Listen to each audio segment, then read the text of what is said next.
ఓం శాంతి. ఈరోజు Murali date 14 June 2024. ఓం శాంతి. ఈరోజు Murali date 13 June 2024. బాబా చెప్తున్నారు, మధురమైన పిల్లల్లారా, మొదట ప్రతి ఒక్కరికి నీవు ఒక ఆత్మవు, నీవు తండ్రిని స్మృతి చెయ్యాలి, స్మృతి ద్వారానే పాపాలు నశిస్తాయి అనే మంత్రాన్ని కూరి కూరి పక్కా చేయించండి. ఈరోజు మురళీలోని ప్రశ్న, మీరిప్పుడు చేస్తున్న సత్యమైన సేవ ఏది? సమాధానము, పతితమైపోయిన భారతదేశాన్ని పావనముగా చేయడం. ఇదే సత్యమైన సేవ.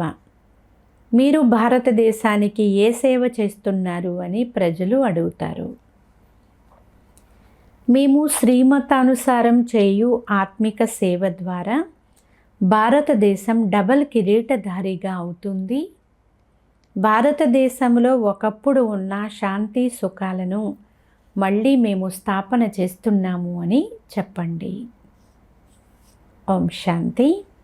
మొట్టమొదటి పాఠము, పిల్లలు స్వయాన్ని ఆత్మగా భావించండి లేక మన్మనాభవ. ఇది సంస్కృత పదము. ఇప్పుడు పిల్లలు సేవ చేయునప్పుడు మొట్టమొదట భగవంతుడు గురించిన పాఠం చదివించాలి. ఎప్పుడు ఎవరు వచ్చినా మొదట వారిని శివబాబా చిత్రం వద్దకు తీసుకుని వెళ్ళాలి. వేరే వేరే చిత్రాల ముందుకు తీసుకుని వెళ్ళరాదు. మొట్టమొదట తండ్రి చిత్రం వద్దకు తీసుకుని వెళ్ళి వారికి స్వయాన్ని ఆత్మగా భావించి తండ్రిని స్మృతి చెయ్యమని బాబా చెప్తున్నారు అనే చెప్పండి. నేను మీకు సుప్రీం తండ్రిని, సుప్రీం టీచరు, సుప్రీం గురువును కూడా. అందరికీ పాఠం నేర్పించాలి. ఈ పాఠము నుండే ప్రారంభం చెయ్యాలి. స్వయాన్ని ఆత్మగా భావించి తండ్రినైన నన్ను స్మృతి చెయ్యండి. ఎందుకంటే పతితమైన మీరు పావనముగా సతో ప్రధానంగా అవ్వాలి. ఈ పాఠంలోనే అన్ని విషయాలు వచ్చేస్తాయి. అయితే అందరూ ఇలా చెయ్యరు. బాబా చెప్తున్నారు, మొట్టమొదట శివబాబా చిత్రం వద్దకే తీసుకుని వెళ్ళాలి. వీరు అనంతమైన తండ్రి, నన్ను ఒక్కరినే స్మృతి చెయ్యండి అని అంటారు. స్వయాన్ని ఆత్మాని భావించినట్లయితే నావ తీరానికి చేరుకుంటుంది. స్మృతి చేస్తూ చేస్తూ పవిత్ర ప్రపంచానికి వెళ్ళే తీరాలి. ఈ పాఠము కనీసం 3 నిమిషాలు పదే పదే పక్కా చేయించాలి. తండ్రిని స్మృతి చేశారా? తండ్రి తండ్రియే కాక రచనకు రచయిత కూడా. వారికి రచన ఆది మధ్యాంతాలు తెలుసు. ఎందుకంటే వారు మానవ సృష్టికి బీజరూపము. మొట్టమొదట ఈ విషయాలు నిశ్చయం చేయించాలి. తండ్రిని స్మృతి చేస్తున్నారా? ఈ జ్ఞానము ఒక్క తండ్రి మాత్రమే ఇస్తారు.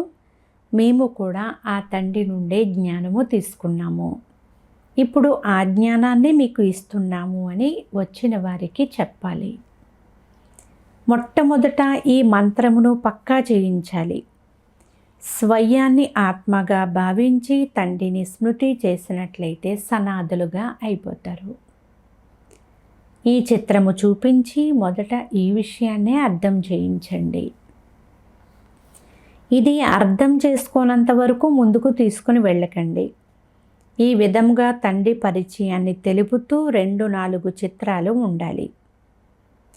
వీటిని బాగా అర్థం చేయించినట్లయితే మేము తండ్రిని స్మృతి చెయ్యాలి, వారే సర్వశక్తివంతులు, వారిని స్మృతి చేసినట్లయితే పాపాలు నశిస్తాయి అని వారి బుద్ధిలోకి వచ్చేస్తుంది. తండ్రి మహిమ అయితే చాలా స్పష్టముగా ఉంది. మొట్టమొదట దీనిని తప్పకుండా అర్థం చేయించాలి. స్వయాన్ని ఆత్మాని భావించి తండ్రిని స్మృతి చెయ్యాలి. దేహ సంబంధాలన్నీ కూడా మర్చిపోండి.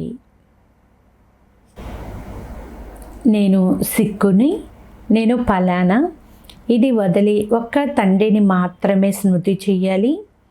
మొట్టమొదట ఈ ముఖ్యమైన విషయము బుద్ధిలో కూర్చోబెట్టండి. ఆ తండ్రి ఒక్కరే పవిత్రత, సుఖము, శాంతుల యొక్క వారసత్వమును ఇచ్చేవారు. ఆ తండ్రియే స్వభావమును సరిదిద్దుతారు. చాలా ముఖ్యమైన మొట్టమొదటి పాఠమును పక్కా చేయించడం లేదు అని బాబా భావిస్తున్నారు. దీనిని బుద్ధిలో ఎంత బాగా నింపితే అంత స్మృతి ఉంటుంది. తండ్రి పరిచయం ఇవ్వడంలో 5 నిమిషాలు పట్టినా ఆ చిత్రము దాటి అవతలకి పోకూడదు. చాలా రుచితో తండ్రి యొక్క మహిమను వింటారు. ఈ తండ్రి చిత్రము చాలా ముఖ్యమైనది. క్యూ అంతా ఈ చిత్రం ముందే ఉండాలి. అందరికీ తండ్రి యొక్క సందేశమును ఇవ్వండి. ఆ తరువాత రచన యొక్క జ్ఞానమును తెలపండి. రచన అంటే ఆత్మజ్ఞానమును తెలియచేయాలి.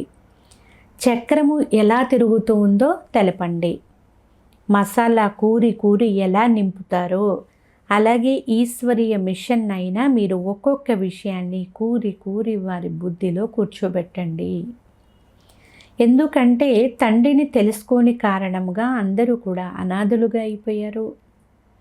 బాబా సుప్రీం తండ్రి, సుప్రీం టీచరు, సుప్రీం గురువు అని పరిచయాన్ని ఇవ్వాలి.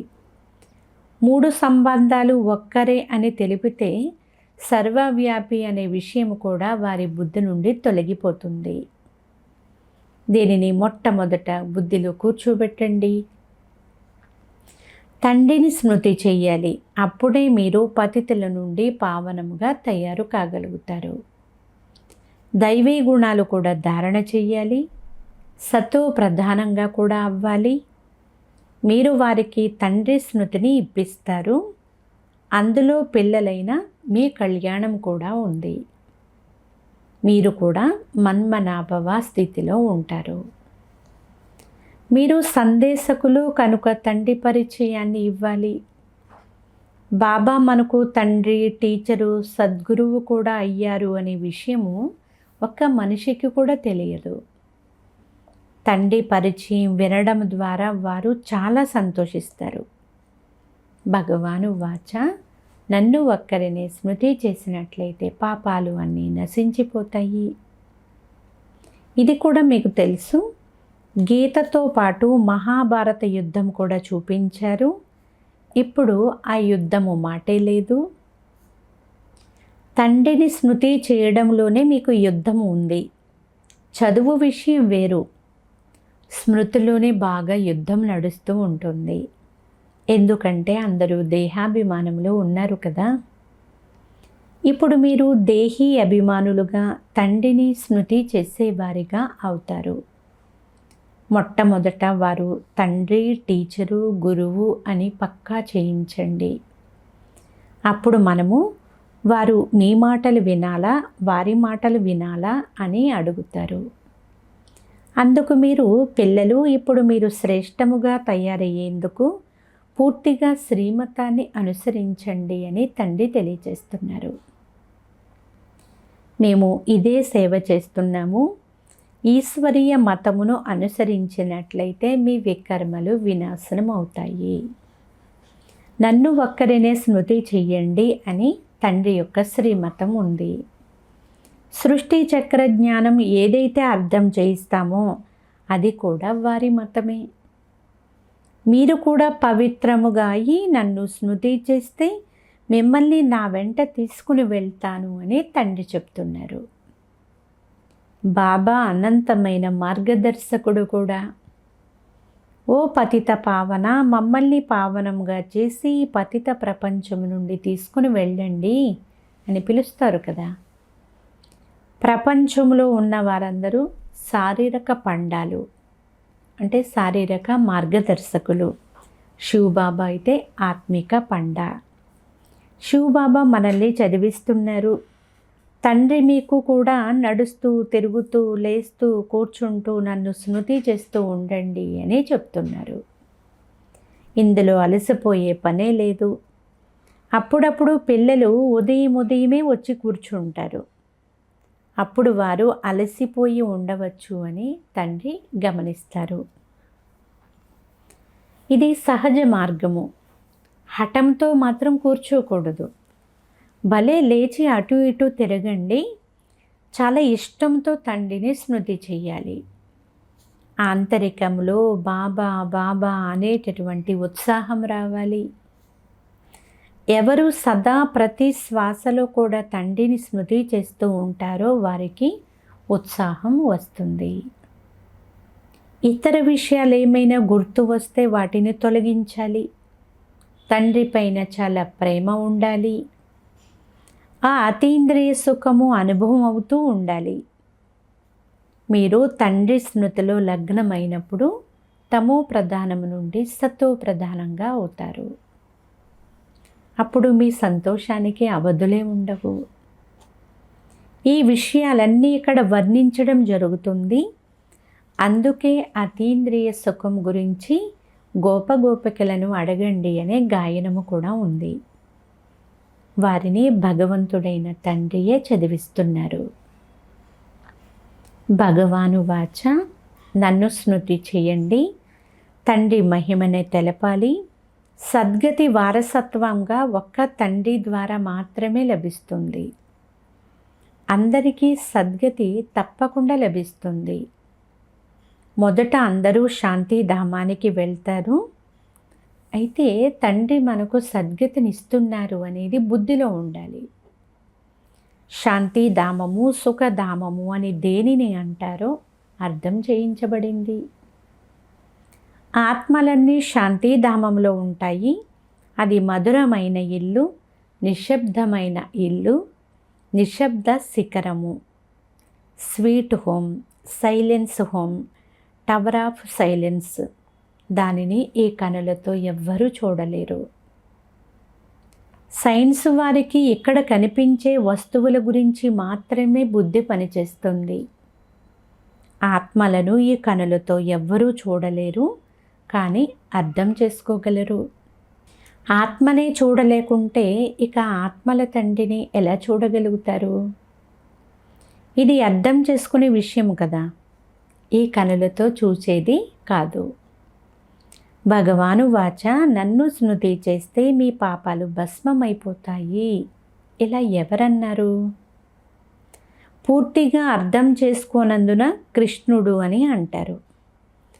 కృష్ణుణ్ణి చాలా స్మృతి చేస్తారు. రోజు రోజుకు వ్యభిచారులుగా అవుతూ ఉంటారు. భక్తిలో కూడా మొట్టమొదట ఒక్క శివుణ్ణి మాత్రమే భక్తి చేసేవారు. దానిని అవ్యభిచారి భక్తి అని అంటారు. తర్వాత లక్ష్మీనారాయణుల భక్తి. అత్యంత ఉన్నతమైన వారు భగవంతుడు. విష్ణువుగా తయారయ్యే వారసత్వమును ఇచ్చేది వారే. మీరు శివవంశీయులుగా అయ్యి విష్ణుపురికి అధికారులుగా అవుతారు. మొదటి పాఠము బాగా చదివిన తర్వాతనే మాల తయారవుతుంది. తండ్రిని స్మృతి చేయడము అంటే పిన్నమ్మ ఇంటికి వెళ్ళినంత సులభమైతే కాదు.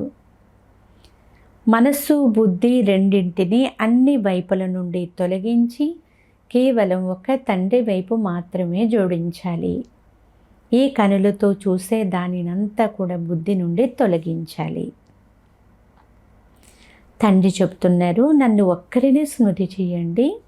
అయితే దీనిలో కొంచెం కూడా తికమక పడకూడదు. తండ్రి ఈ రథములో కూర్చుని ఉన్నారు. వారిని నిరాకారులు అని మహిమ చేస్తారు. ఇతని ద్వారా మీకు క్షణక్షణము మన్మనాభవగా ఉండమని స్మృతిని ఇప్పిస్తూ ఉంటారు. అందువలన మీరు అందరిపైన ఉపకారం చూపినట్లు అవుతుంది. భోజనం తయారు చేసే వారికి శివబాబాని స్మృతి చేస్తూ భోజనం తయారు చెయ్యండి. అప్పుడు తినేవారి బుద్ధి శుద్ధమైపోతుంది అని చెప్తారు. ఒకరికొకరు స్మృతినిప్పించుకోవాలి. ప్రతి ఒక్కరూ ఏదో ఒక సమయంలో స్మృతి చేస్తారు. కొంతమంది అర్ధగంట కూర్చుంటారు, కొంతమంది 10 నిమిషాలు కూర్చుంటారు. 5 నిమిషాలు ప్రీతితో తండ్రిని తలంపు చేసిన రాజధానిలోకి వచ్చేస్తారు.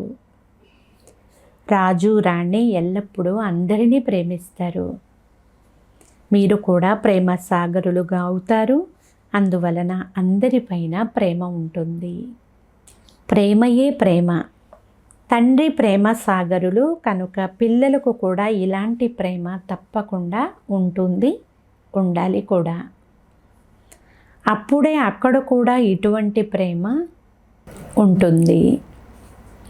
రాజా రాణులకు కూడా చాలా ప్రేమ ఉంటుంది, పిల్లలకు కూడా చాలా ప్రేమ ఉంటుంది. ఆ ప్రేమ కూడా అనంతమైనది. ఇక్కడ ప్రేమ అనే మాటే లేదు, కామం ఉంది. అక్కడ ఈ కామఖడ్గము, హింస ఏమీ ఉండవు. అందుకే భారతదేశ మహిమ అపారమైనది అని మహిమ చేయబడింది. భారతదేశం వంటి పవిత్ర దేశము ఇంకేదీ లేదు. ఇది అన్నింటికంటే గొప్ప తీర్థస్థానము.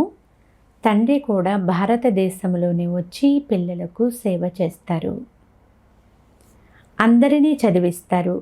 ముఖ్యమైనది చదువు.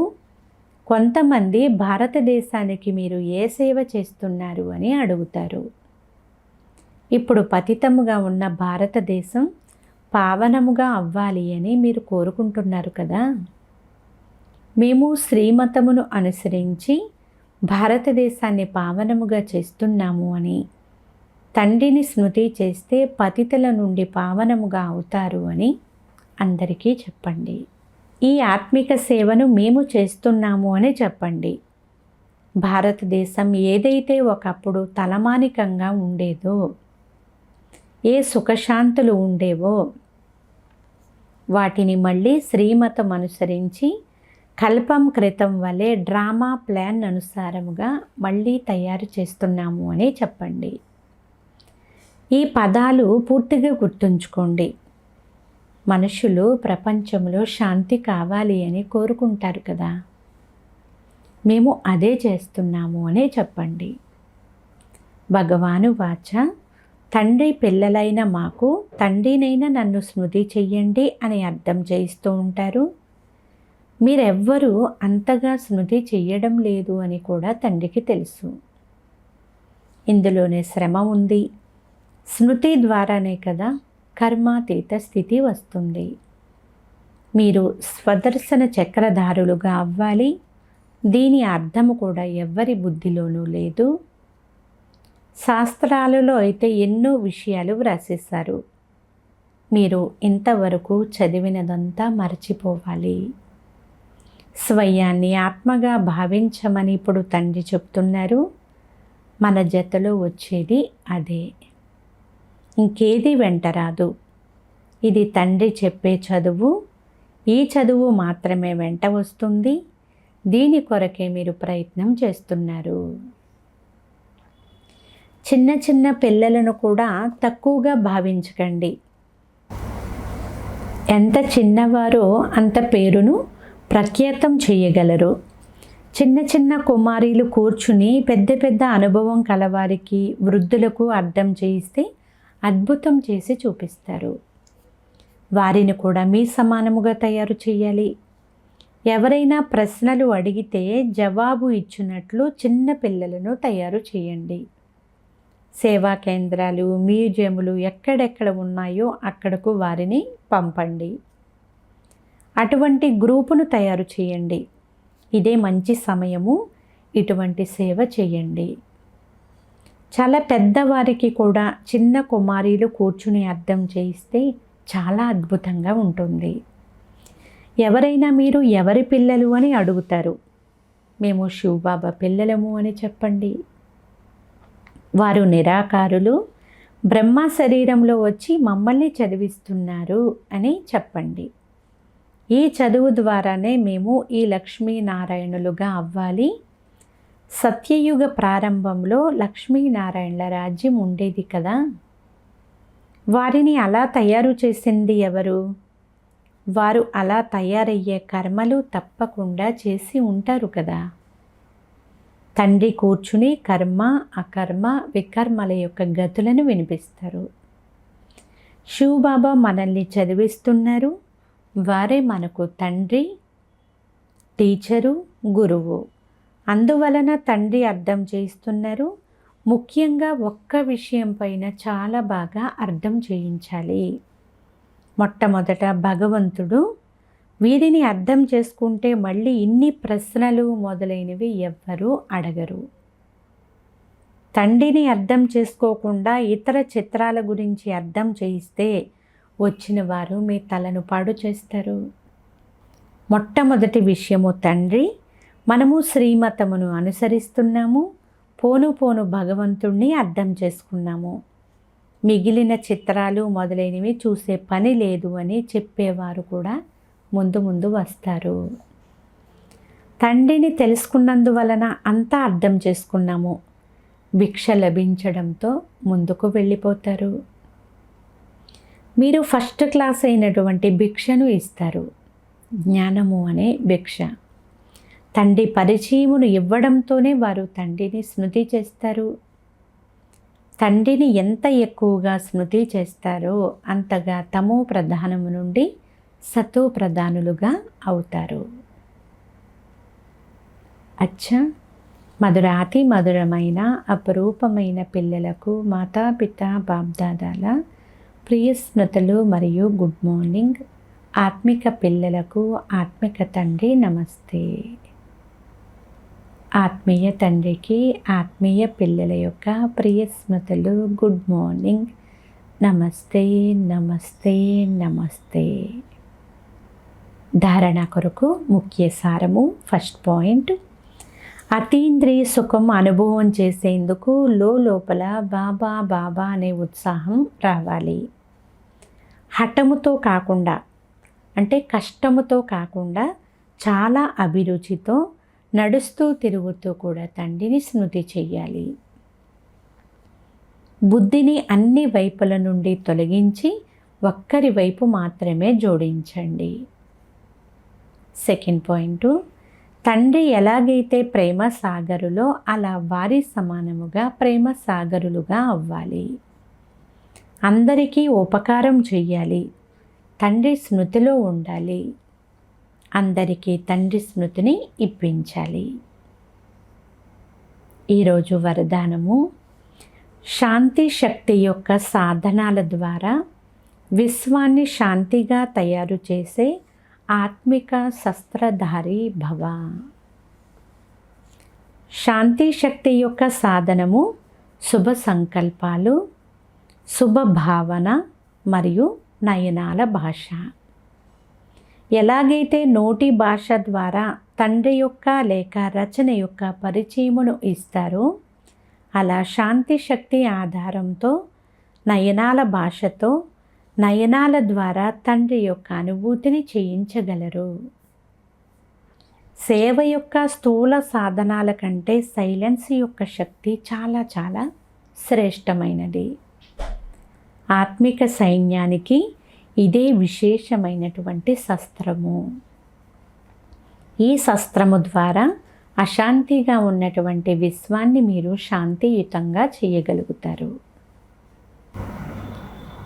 స్లోగన్, నిర్విఘ్నంగా ఉండాలి, అంతేకాక నిర్విఘ్నంగా తయారు చేయాలి. సత్యమైన సేవకు ఇదే రుజువు. అచ్చా, ఓం శాంతి.